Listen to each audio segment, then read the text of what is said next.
Hey everyone, let's go over Tesla and we'll give a quick market update on some intraday action as well. Make sure you like and subscribe to the video because I put on a shirt just for the video because it's hot here in Florida.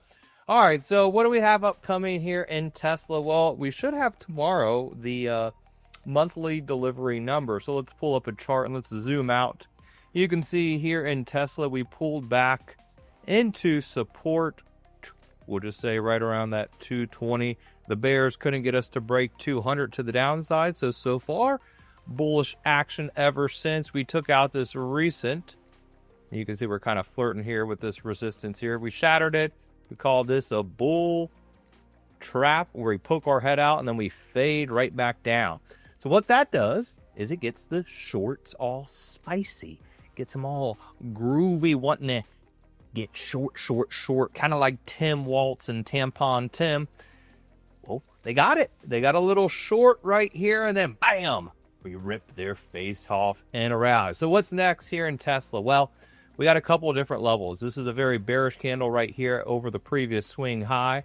So we're going to look, and let's actually put an alert right there, because if we get over here, we're going to start ripping higher. What's that, about 292, give it a sake or so.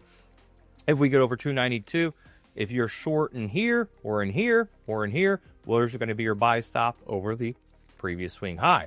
Then the big level, and this is kind of where the big money is going to be made, of course, if we get there, is a move over 300. If you're a short, let's actually make that 300 on the button. If you're a short and you see Tesla over 300, you're going to buy back, or your broker's going to force to buy you because margin, and you're going to get your booty ran over. Bull price target will be 330. That's kind of the, we'll say, the champagne and roses. That will be the ultimate goal. Obviously, we're going to need the market to rally. We're going to need everything to go right if we get there. If not, we probably flirt right back down here, 240, 250. So we got the bull case, we got the bear case. Now let's do a little dive deep into why the equity market or the stock market rallied today. So let's pull up the master indicator, because it's my favorite indicator ever, which might be available. Check the link if it is. And let's pull up our good friend, the S&P. Let's just pull the SPY, because that's what everyone looks at. And let's pull at it from a day trading, maybe a 5-minute chart. So why did we sell off and then rally? Well, first we can look obviously at the master indicator. We took out the overnight lows, we flushed down on volume, and then we reversed as we took out the previous, the high, I should say. Right here, we just rallied parabolic, right? I mean, it's a very, very strong parabolic rally. We actually flirted. Let's go to a 15-minute time frame. We flirted with the girls. Well, we flirted and we took out yesterday's high, and now we're kind of hovering here. We'll call this upside resistance, probably up until the next event, which is going to be obviously the tariff news here. But what kind of gave away the rally in the S&P? Well, smart investors that we talked about in the option pit, which I don't think you could get in. I think it's private.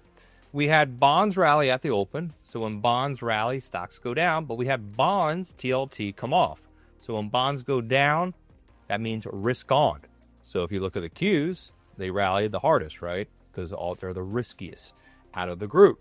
If we look at the Japanese yen, and you can look at FXY or the Japanese yen futures, the yen is a flight to safety. Right at the open, market moved lower, the yen moved higher. Then as the yen sold off, what happened to the market? We rallied. So keep an eye on those two gauges. Yen and bonds are inverse the S&P. When you have those rally, stocks will go down. When you have the yen and bonds sell off, equities should bounce and go to the upside. Pretty simple. I know it doesn't seem that simple in real time, but you need to look at everything under the hood of the market, because when you do, you'll be good to go. And that's when you could really find some of those big mover trades to the upside. Again, make sure you like, subscribe, and feel free to join the Telegram. It is free, so why not?